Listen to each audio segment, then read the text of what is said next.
Hello and welcome to Understanding Existentialism. My name is Mark Thorsby, and in this video, we are going to be discussing being and nothingness. In our previous two videos, we actually took a look at Chapter 1 and Chapter 2 of Being and Nothingness, where we really laid out and looked very closely at Sartre's understanding of ontology, in particular human ontology. Is about negation and consciousness, and it's a fascinating set of discussions. But what we're going to see today is we're going to zoom out and we're going to be looking at other sections, the rest of his book in Being and Nothingness, and talking about some of the keystone ideas that he puts forth. So again, we're looking at the existentialism of Jean-Paul Sartre. So welcome back, everyone. Briefly, before I get going through this, I want you to know what we're going to be looking at, since we're going to be skipping through his text. We're going to be looking first at part 2, being for itself. We're going to talk about because Sartre's going to have a critical distinction between being in itself versus being for itself. And so we're going to start off there. Then we're going to talk about how that relates to others and the way in which others play an essential role for itself, which is going to be Sartre's term for talking about human being, right? Or the being of being human, if you will. And then finally, we're going to talk about the body, what the role of the body is. And then most importantly, we'll talk about freedom and responsibility and the way in which Sartre understands that we're absolutely free, responsible, and utterly free. And then finally, we'll talk about what some of the potential ethical implications are that Sartre sets forth as being really the next phase of his discussion. And that's kind of what we're going to do in this video. It's kind of just walking through that. So previously, I was just using the textbook, the regular, this version of Being and Nothingness. Today, I'm going to be using an anthology, so I've posted right there below. So all the page numbers refer to that anthology by, it's the Northern Anthology of Western Philosophy after Kant, the Interpretive Tradition. So that's kind of what we're going to be following next. So let's jump into it. And I mentioned in the beginning the distinction between being in itself versus being for itself. So when we talk about being in itself, the idea is we're talking about when an object exists as such. It exists just as it is. So for instance, I can take my little coffee cup here, my thermos, and I can say that when I'm not here, it has existence, it has being. It's a being outside of myself, and it has being itself. And that's it's a stable thing. Now here I'm ignoring the fact that Sartre actually begins his discussion Being Nothingness by conflating everything to an appearance. But the appearance of this is that it's a being, it exists outside of me, and it exists in itself. It's not something that's doing anything, it's just here. Being for itself is going to be Sartre's term for thinking about human beings who are conscious. And remember, Sartre's notion of consciousness is that our consciousness is utterly entwined with the property he calls negation. That's the ability not to see things. So for instance, when I look at the coffee cup and I'm looking at it, while I'm focusing it, and that's called the intentionality of consciousness, when I'm focusing on it, I'm also ignoring everything else. In fact, when I say that this is a coffee cup, that implies that I'm differentiating it from everything else. And so negation is a fundamental property.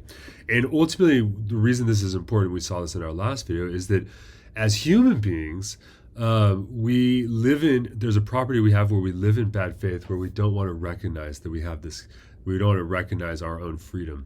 And so Sartre, he makes this discussion, begins to understand that for the human being, the language of the in itself is insufficient. So he articulates this notion of the for itself. You are a for itself, I'm a for itself. What does this mean? It means that I'm ultimately in consciousness, I'm acting for myself by negating things through in my experience. And that's how I understand what being is, or what the different beings I encounter are. So what I want to do is to really kind of walk through this. I wanted to start off by pulling from the glossary we get from Being and Nothingness. The for itself is referred to as, quote, the annihilation of being in itself, consciousness conceived as a lack of being, a desire for being, a relation to being.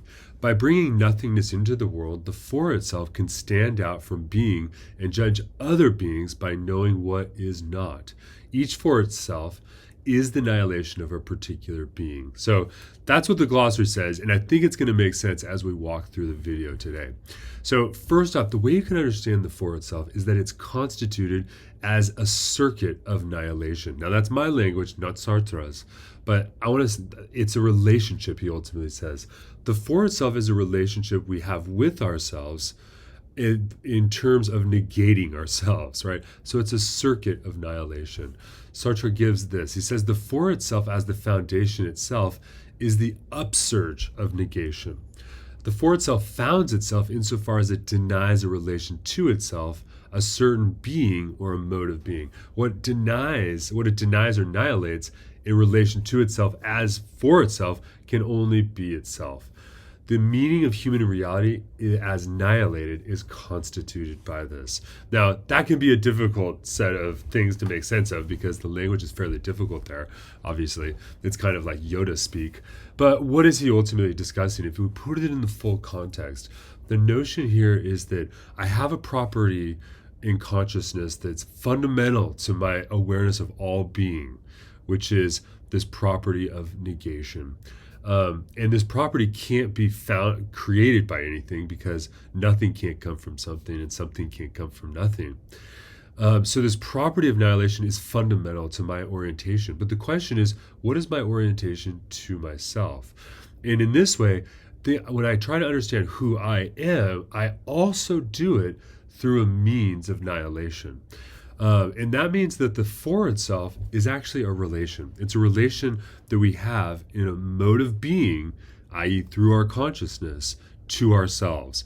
And this organizes both our sense of self, but also our understanding of the world around us. So let's put it this way. The for itself is a relation of a being to itself. And the relation is annihilation or negation. Now, the identity of the for itself is based on this null relation. And he uses this term, the null relation. This is the foundational relationship for thinking about for human existence, ultimately. And it's this way, the null relation identity is this, right? That the relation denied in the definition of the for itself, which as such should first be posited, is a relation between the for itself and itself in a mode of identity. What the for itself lacks is self, or itself as in itself. So go back to the language here. I recognize this cup as being a cup just in itself. It is what it is, right? But when I think of the for itself, what's happening is my sense of identity is constituted through this null relation. Fundamentally. And that means that ultimately what's lacking for myself is a self in the sense of being in itself. I don't have that because all I have is this constant working out of who I am. Now let's take Sartre here and let's kind of put it into an ordinary context. What we can say is that what he's talking about here, and think here about the way in which we negotiate our identities, right? What does it mean to have an identity? To have an identity is for me to recognize myself as being a certain something. So I have kids, so I'm a father. So that's a part of my identity. So I can say being a father is a type of identity I have, right? But notice there is that because the movement is one of negation, I'm actually negating the other possibilities of my identity in doing so by identifying as, in a solid sense, solidifying my identity as just a father, as it were. But the problem is that relation actually never works because identity is the product of annihilation itself. So there's a way in which our identity, our personal identities, are always open. They're always being worked on, for instance. So for instance, I like to think of myself in a certain sort of way. I have this certain such identity and so forth. But that's also a way, it's also possible that I could live in a very different way and take on a different sort of identity. Why is that possible? Because I'm ultimately free through this movement of negation. And that's the foundation of identity. That's the null relation of identity. And that's why we can't think of ourselves as just being the in itself. Us as subjects, our own subjectivity, requires us to acknowledge there's a way in which we don't just live as beings, as things in the world, as objects. We live out ourselves. We, as it were, live for ourselves. hence the term the for itself. So what does this mean? It means human reality is fundamentally negative. Human reality is its own surpassing towards what it lacks. Human reality is not something which exists first in order afterwards to lack this or that. It exists first as lack in an immediate synthetic connection with what it lacks. So my identity is negative and I'm lacking something, but that sort of movement, that paradoxical movement, is a synthetic connection. As he goes on, thus the pure event by which human reality rises as a presence in the world is apprehended by itself as its own lack. In its coming into existence, human reality grasps itself as incomplete being. So that's something that's really interesting here, is that from this existentialist perspective, who we are, what human reality is ultimately always incomplete. We're always chasing after a completion, but the chase itself denies the possibility of finding that complete end. So in a certain way, this is why maybe Aristotle says, we never fundamentally know if we're living a good life until we're dead. And obviously when we're dead, we don't know if we lived a good life or not. But there's a way in which the living of life itself makes life incomplete. He goes on, the being of human reality is suffering. And I think this is a really important point. Why does he say that? Well, he says because human reality rises in being as perpetually haunted by a totality, which it is without being able to be it, precisely because it could not attain the in itself without losing itself as for itself. And I like that. We lose ourself as the for itself. The in itself becomes unavailable. So human reality, therefore, is by nature, he says, an unhappy consciousness with no possibility of surpassing its unhappy state. So this is one of the things I think is very interesting about Sartre, is we see here a discussion about the origin of suffering and the fact that maybe the answer here of why human reality involves suffering is because it's correlated to our fundamental ontological constitution. Since human reality is negative, it's always this chasing after that which the chase denies. And that's interesting. So let's keep going here. So one other thing here is that the for itself, we're individuals, right? We're not just consciousnesses that are doing this. So what does all of this mean? Well, ultimately, Sartre is going to offer the idea that what an individual is, it's when the for itself gets made concrete into a specific context and situation.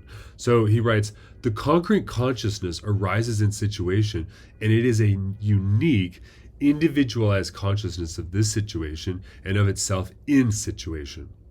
It is to this concrete consciousness that the self is present, and all concrete characteristics of consciousness have their correlates in the totality of the self. The self is individual. It is the individual completion of the self which haunts the for itself. So what is he talking about here? Well, as individuals, I'm a for itself that gets concretized into an actual lived situation, which means that my situation, the consciousness, my for itself, as it were, is going to act in accordance with its concrete mode. And the sense in which we have this concrete mode is the sense we normally have in an ordinary sense that we have a self. So when someone asks me who I am, I say, my name is Mark Thorsby. That's who I am, myself, right? By doing that, what is the sense of self I have? Well, it's the sense in which the for itself has existed in these very specific concrete modes. And this is given through my history. Notice that when you ask someone who they are, their explanation of identity ultimately involves their biography. And that is, it involves an account of the concrete situations in which the for itself of our own being gets situationalized into an actual lived case, right? So that's why he says, the self is an individual, and it is the individual completion of the self which haunts the for itself. The for itself wants to get at this thing that it recognizes as self, but that self is concrete. But the mode of the for itself ultimately makes that impossible. Hence, it's a haunting, as it were. Now, value. An important question here is the role of value. We've talked about value previously. So let me sort of just read this quotation first from 1257 and then kind of walk through it. He says, qua value indeed, value has being, but this normative existent does not have to be precisely as reality.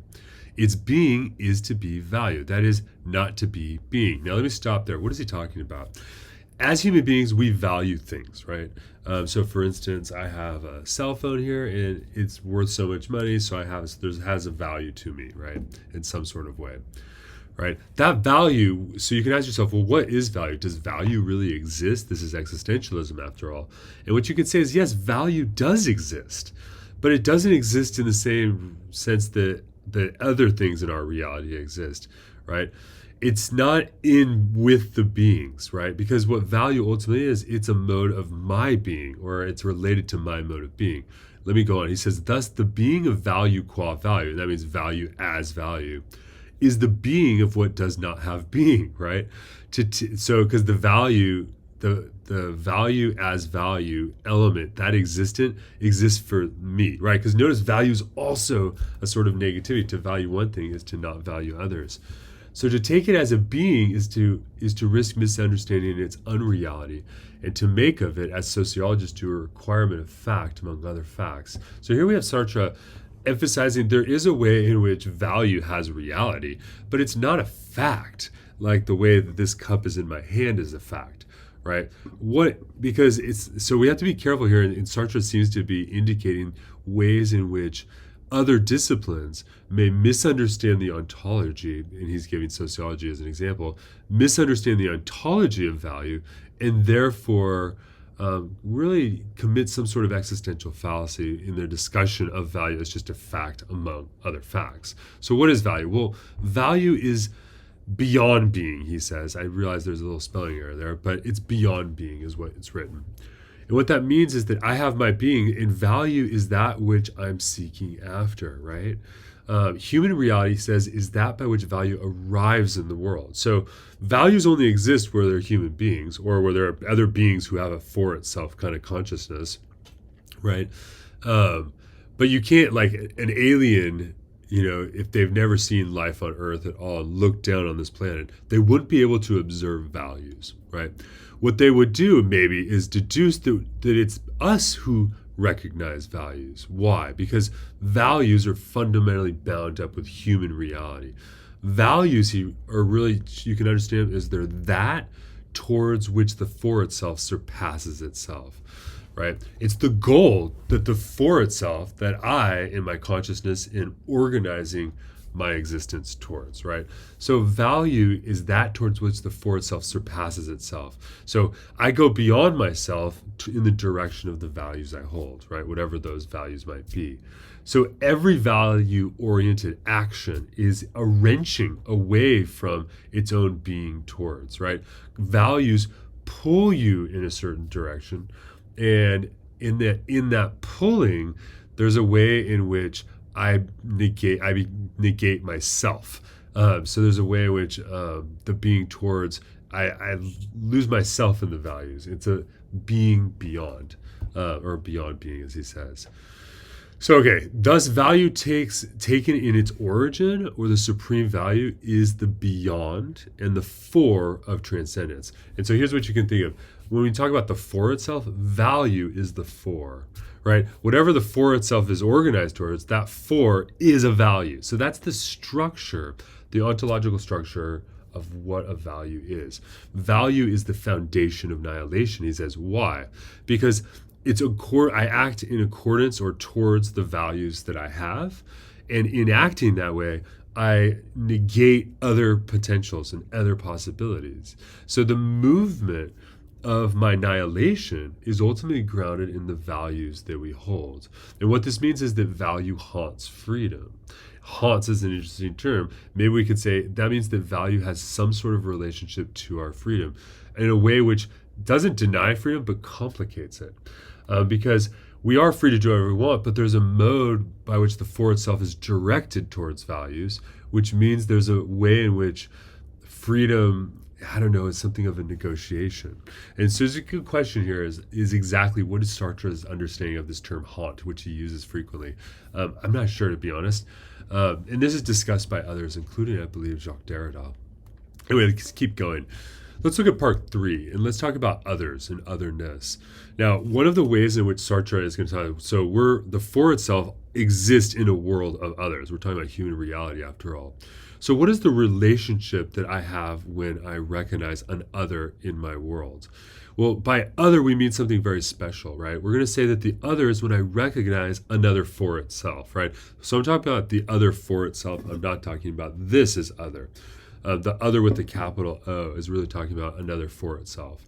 Now, he argues that the for itself, that when I see an other and I see that other looking at me, that first and foremost creates a different mode and awareness for myself in the world, because the other looks at me as though I'm fixed in the midst of the world, right? In the same way that I see the coffee cup, I see another person, which means that when I recognize the other person looks at me, then that means I am, even though I'm not an in itself, I'm a for itself, the other person recognizes me as an object in the world in itself, right? So the for itself can see itself as an in itself through the look of another. Now, we don't want to get that too complicated, because what we just want to sort of recognize is that there is immediately when an other looks at me and I recognize that they see me, in that moment, there is, as it were, a paradox in terms of how I understand myself, because my fundamental mode is to be a being for itself and to negate in the world towards my values and all the rest of it, right? But suddenly the other's look conditions that sort of flight, if you will. So who is the other? Well, the other is not given to me as a normal object is, right? And the other is the condition of my being unrevealed, right? And so that's going to be sort of interesting. We're going to see him talk about this notion of revelation. Now, the others look. Sartre loves to give examples of, for instance, shame is a principal example he discusses. So when I do something and someone looks at me in shame, right, or rather I see someone looking at me and I feel shame, shame is a way of understanding precisely this paradoxical tension or duality that seems to take place ontologically between the for itself and the in itself categories. He writes, the others look as the necessary condition of my objectivity is actually the destruction of all objectivity for me. The other's look touches me across the world, and it is not only a transformation of myself, but a total metamorphosis of the world. This look of the other is given immediately as that which by distance comes to the world as the heart of a presence without distance. I withdraw. I am stripped of my distancelessness presence to my world. So there's a lot to unpack in this, right? But let's sort of walk through it in this way. So when I see the look of the other, and I recognize that they're looking at me, seeing me as a being in the world, right? Well, on the one hand, recognize that the freedom I have of negating the world and understanding the world according to my own sort of subjective life suddenly is kind of stopped and reorganized and oriented by this tension that's created. Now, that means that in a normal sense, there's no distance between me and my presence in the world, right? I'm just involved in the world. And you can think about even Heidegger's discussion of back to the things themselves when he discusses phenomenology, right? We're beings that are constantly engaged in the world. I'm negating. When I'm looking for Pierre in the cafe, I'm in the cafe, as it were, right? But then, so there's a way in which I have no distance between the world because I'm just involved in it, right? But that distance suddenly is recreated, as it were, or that distancelessness is stripped away by the other's gaze, right? And there's a way in which the objectivity that I have of the world is destroyed, right? So he writes, by the other's look, I affect the concrete proof that there is a beyond world. The other is present to me without any intermediary as a transcendence which is not mine. So the other is given as a pure subject, not as an object in the world. And and this is important. So I recognize that the other person is a subject, even though I can recognize they're an object in the world. Because remember, my look is also being gazed upon them. But I experience their infinite freedom, right? They can look at me however they want, right? They don't have to look at me the way I want to look at myself. And that's the way in which my freedom gets sort of undermined, let's say. So because the other look causes the death of my possibilities, right? This is why one of the worst things you can do to another person, or let's say one of the things that can really bother people the most, is when you express the fact that you understand them as something that's final and complete, as an objective identity, right? When someone says, oh, you're just this, right? That is a way in which their look destroys my possibilities, right? Because they are using their infinite freedom to deny me my own, or at least that's the structural mode, right? They can't really deny your freedom, but they can certainly make me feel like it. They can create attitudes that are like this. So the other's look is very interesting. But so the otherness in the world is also understood in a sense of negativity here, right? The look of the other actually initiates, he says, uneasiness. He writes, thus myself as object is neither knowledge nor a unity of knowledge, but an uneasiness, a lived wrenching away from the ecstatic unity of the for itself, a limit which I cannot reach and which yet I am, right? So this tension, let's call this paradox, ultimately is best recognized in daily life as an uneasiness. When we recognize that we're objects in the eyes of another and our freedom is denied, that's this uneasiness. This is the sense in which the other haunts us. The freedom of the other haunts our own. So it's very interesting. Let's move here to the next one, right? The look proves also that the for itself is concrete, because each look makes us prove concretely and in the indubitable certainty of the cogito that we exist for all living men. That is, that there are some consciousnesses for whom I exist. So the look proves that the for itself is concrete, because only one can look at an individualized body. And that's going to take us next to the question of the body, right? So what are the dimensions? What is the way in which we understand the body? Well, the first way he says is I exist my body, which means that there's a sense in which my existence is just my body, right? He writes, for instance, that is my sense of myself from the standpoint of the first person singular for itself that finds itself embodied and situated in the world in some particular way and circumstance, right? So there's the simple sense in which my body is my existence, right, here in the world. But there's the second way in which my body is utilized and known by the other. My body is the other knows about me, and so my body is also an object in the world. And the third sense, and I mistyped it, is I exist for myself as a body for the other. So there's a way in which the other, my body can be used for the other. So there's three different dimensions or aspects of the body. So let's talk a little bit in more depth. So what is the body? Well, the body is the being there for others in the world. The way in which I'm actually here in the world for others is in terms of my body, right? Like, so for instance, I can read Plato, but Plato's really not a being here for me in the world, right? All I have are just words of Plato. What I need is the body of Plato, right? In my body, I don't mean I need his literal corpse. What I mean is I need him to be a being in the world, I need his consciousness to know that he's an other in the world. So the body is the being there for others in the world. Now, the shock of the encounter with the other is always for me a sort of revelation, Sartre argues, in terms of the emptiness of existence of my body outside as an in itself for the other. So there's a weird thing, right? When I encounter the other person, right, what he seems to be indicating here is that what that reveals is the emptiness of the existence of my body as an in itself for the other, right? So when the other person sees my body, there's a way in which they don't actually see me. The existence I have of my body is empty in terms, it's an in itself for the other, but its emptiness is in terms of what I really am is this for itself. Again, there's this paradoxical tension. And notice here, I'll just say a quick aside, is that Sartre's notion of this sort of paradox that's at the core of what I think he's discussing here, I think goes all the way back to Kierkegaard's discussion of the paradox. And I want you to think about, in terms of existentialism, the way in which the Kierkegaard's modes of existence is really being worked out by Sartre in an interesting way here.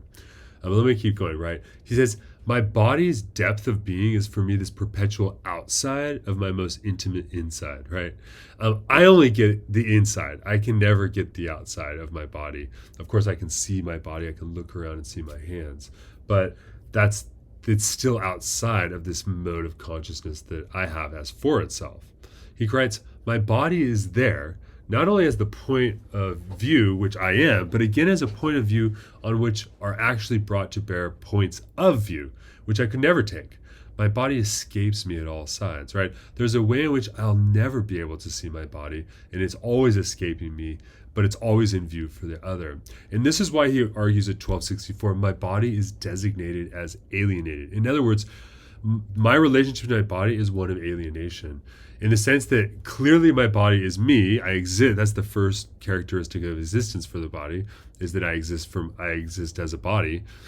But my body is, as it were, something alien to me. It's not me, and I can't actually achieve the same recognition of my body that others can. So my body and my relationship to it is in a state of alienation. What's mine is not actually mine. So putting all this together, what we can say is that the first condition of action is freedom, right? And obviously that freedom is concretized in our bodies and through the existence we have with others in the world, right, in human reality. So, but freedom here is where Sartre is really going to turn to what really, really matters, I think, in the overall upshot of being in nothingness. And first off is that freedom is the rupture that's caused by this negation of consciousness. He writes, for the for itself, to be is to annihilate the in itself which it is, right? So I'm constantly acting for myself and negating the world according to the values I have. And by doing so, whatever it is that I might have been in terms of the in itself is always being undermined, right? So under these conditions, freedom can be nothing other than not this kind of annihilation. But the thing is, since it's fundamental to consciousness itself, that means we can never go without it. So he says, I am condemned to exist forever beyond my existence, beyond the causes and motives of my act. I am condemned to be free. And this is a key phrase, so I put it in red here, is the condemnation of freedom. We are condemned to be free because we can't avoid it, because it's fundamental ontologically to what we are in terms of the nature of our living life and in the way we exist, and in terms of the way in which we actually perceive the world and consciousness. It's fundamental to us. So that means that we're all free. That's the good news. The bad news is we don't always really want to be free, because we'll see there's a logical relationship between freedom and responsibility, such that if I'm always free, I'm also always responsible. So he writes, the ultimate meaning of determinism, which is the way in which people would argue against the idea that we're totally free, is to establish within us an unbroken continuity of existence in itself. Right, so because if I want to deny my freedom, I want to say that something else is causing me, right? And what all of this amounts to, this attempt of determinism, is amounts to trying to give an essence to the for itself. But remember, the for itself is acting and looking for its essence, but in that activity, its essence is always being rewritten, as it were. That's that circuit of annihilation. So what is determinism? Well, determinism we can understand as being a structure between three moments: cause, act, and the end towards which that act, right, the result of that act. So you have cause, the action, and the end. And this constitutes a continuum or a plenum, he writes. He writes, quote, these abortive attempts, that is the attempts of determinism, attempt to stifle freedom under the weight of being, what they show sufficiently that freedom in its foundation coincides with the nothingness which is at the heart of man. So to understand, to take an ontology of just cause, act, and end, creating this continuum, is really to actually, and to argue against that in a certain way, it actually coincides with the very nothingness at the heart of man. In other words, determinism in a certain way is proof of what Sartre was talking about. Now, why are we free? He writes, quote, man is free because he is not himself, but presence to himself. So the being which is what it is cannot be free. Freedom, quote, is precisely the nothingness which is made to be at the heart of man and which forces human reality to make itself instead of to be. As we have seen, for human reality to be is to choose oneself. So what is the notion here? The idea here is very fundamental to existentialism. And it's the idea that ultimately, who are we and why are we free? We're free in the sense that we have to make ourselves, right? We're not objects in the world that we discover. So for instance, the human identity is made. It is not discovered. This is fundamental, right? And it's fundamental because We are free because this is the very nature of our ontology. We're fundamentally organized to this. So human reality is about let's read it again. For human reality to be is to choose oneself, right? Because as I'm existing, I'm choosing myself. The for itself chooses its values, right? So this brings us back to freedom, values, and volitions, right?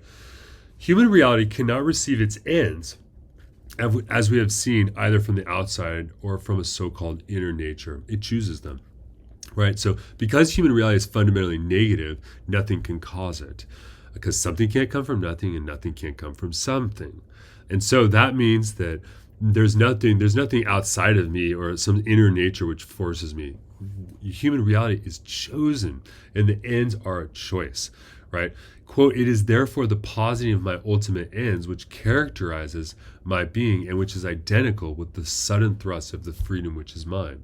Thus, since freedom is identical with my existence, it is the foundation of ends which I shall attempt." Now, volitions, on the contrary, like passions, are certain subjective attitudes by which we attempt to attain the ends posited by original freedom.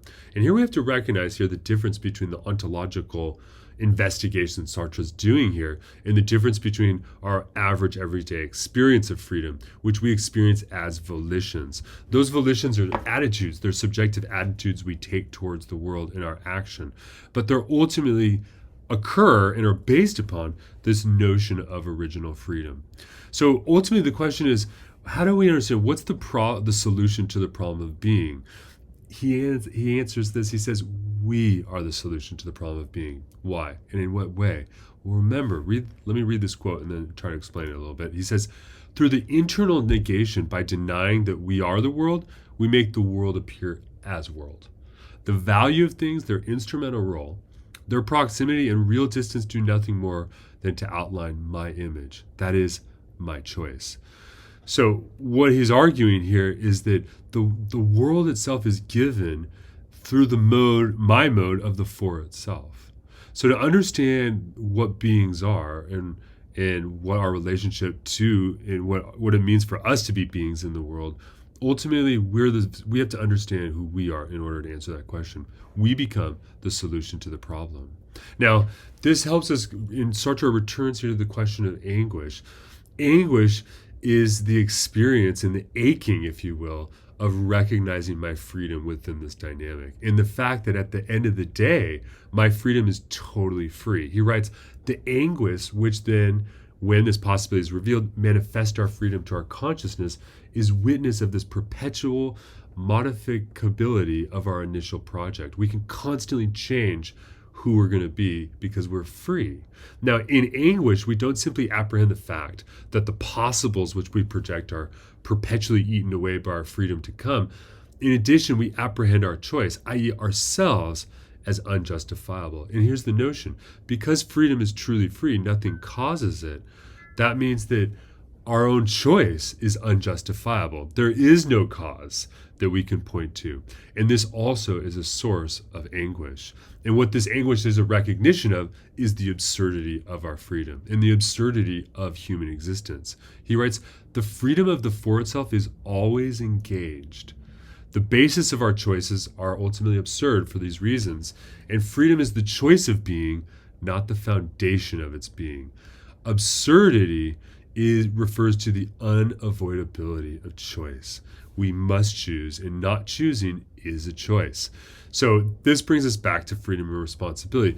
And the idea here is going to be, remember that wherever we can talk about freedom, there's always a correlate to responsibility. We never say someone's responsible if they're not free. And if someone is free to do something, then we say they're responsible for what they do, right? And if we're talking about the idea fundamentally of us being absolutely free, then we ultimately are absolutely responsible. He writes, the essential consequence of our earlier remarks is that man, being condemned to be free, carries the weight of the world on his shoulders. He's responsible for the world and for himself as a way of being. We're taking the word responsibility in this ordinary sense of consciousness of being the uncontestable author, event, or object. We're responsible for the world because the world is given to us by the for itself's freedom. Now, this means that we have to talk about absolute responsibility, right? And this is a logical requirement of freedom. He writes, everything which happens to me is mine. And by this, we must understand first of all, that I'm always equal to what happens to me qua man. For what happens to a man through other men and through himself can only be human. The most terrible situations of war, the worst tortures do not create non-human state of affairs. There is no non-human situation because all situations are given in this fundamental ontological mode. He writes, but in addition, the situation is mine because it is an image of my free choice of myself, and everything which it presents to me is mine in that this represents me and symbolizes me. Remember, consciousness is understanding the world in this movement of negation, which is free. And that means that the way in which I'm engaged in the world, right, has to be mine as well, including the values I choose, right? And that means that how I'm engaged in the world, this ultimately becomes an image of me, right? He writes, if I'm mobilized in a war, this war is my war. It is my image and I deserve it. So that means that if you're subject to a draft and you have to go to war and be a soldier, right? You might easily tell yourself, it's not my fault, this isn't my war, etc. But here's the idea. If you become a soldier and you live your life, you exist as a soldier, then that means that you are modifying the world in your consciousness and ontologically through your lived experience and actions. You're ultimately creating the war. And there's no one else who's forcing you to do it by ontological proof, which means that the war itself is really your war. It's the image of you. So that means that the soldier can't say, I was only following orders, or this isn't my war. No, to be in the war is to choose the war. He writes, for the lack of getting out of it, I have chosen it. So if I don't try to get out of the war, then I choose it. So to not make a choice is still to choose. That's the absurdity, the unavoidable nature of choice. He writes, to live this war is to choose myself through it and to choose it through my choice of myself. From the instant of my upsurge of being, I carry the weight of the world by myself alone, without anything or any person being able to lighten it. So the responsibility of the for itself extends to the entire world in terms of there being a peopled world. Now, what does this mean? It means that we're absolutely responsible. So the next question is, well, what kind of value should we hold? And this is where we reach the conclusion of being in nothingness, when he really offers the sort of what should be the next step, and that's here an investigation of ethics. But we have to be clear, ontology itself can't formulate ethical principles. What we've been involved with Sartre's discussion of being nothingness is a description of human existence. We're describing, we're not prescribing. And there's a difference there, is ultimately the normativity of ethics is prescriptive. And so ontology itself can't tell you what these ethical precepts are on how we should live or how individuals should live. He writes, quote, the origin and the nature of value is the lack in relation to which the for itself determines its being as lack. So the question of value has to be understood ontologically. And we might say that you can do something like existential psychoanalysis, and this would be a moral description of someone's life. So I could do a sort of analysis of the way in which this particular consciousness chooses to exist, and this would be a moral description. But we have to be clear here that this wouldn't mean that it's egoism that's being endorsed. Egoism is the view that one should always pursue your own self-interest. We have to be careful. Ontologically, the for itself is egoist in the sense that it's for itself, but this is not an ethical prescript. It's rather just a description. Maybe it's a moral description of sorts, but it's not to endorse a sort of egoism. The question, Sartre says, I'm going to leave it for future work and for others. And here, the key thinker who you might want to look at would be, who follows in Sartre's steps precisely here, is Simone de Beauvoir. But I'm going to be looking in our next video at the work of Emmanuel Levinas, who argues ethics is first philosophy. And so we'll look at his existentialism in the way in which he incorporates ethics. But we could also look at Simone de Beauvoir. Particularly, we could look at her work, The Second Sex. So that's kind of how Being in Nothingness concludes. And thank you for watching. Ultimately, what we've had here is a description of Sartre's ontology. And I hope that these videos have helped you. This last video was a little bit more bird's eye view than our other ones, but I hope this gives you a sense of what Sartre's existentialism really consists in, and also see how it relates to both Heidegger's existentialism, but also Husserl's phenomenology. Thank you very much for watching. I'll see you guys in our next video. Bye.